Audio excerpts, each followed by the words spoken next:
పాలు పోసినట్టే. అది ఇదే మాట. సరే, ఇది వాస్తవానికి ఒక 2 రోజులు అయింది ఈయన మాట్లాడి.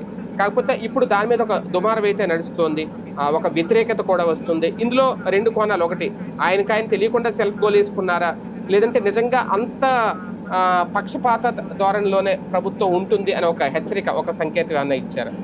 ఆయన క్లియర్గానే తన పార్టీ వైఖరిని చెప్పుకొచ్చారు.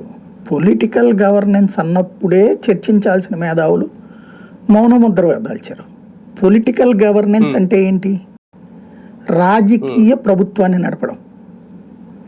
ఇక్కడ అక్కడే కూటమిలో ఉన్న పార్టీల మధ్యన పరస్పర భిన్నమైనటువంటిది. కానీ అది కూడా ఎవరు నోరు మెదపలేదు.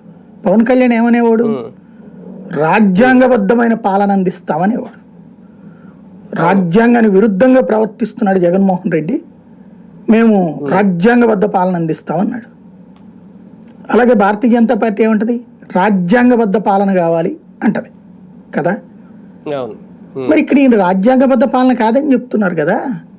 పొలిటికల్ గవర్నెన్స్ అని మొట్టమొదటి కలెక్టర్ల మీటింగ్లోనే చెప్పేశారు కదా, పొలిటికల్ గవర్నెన్స్ అని. జగన్మోహన్ రెడ్డి అట్లా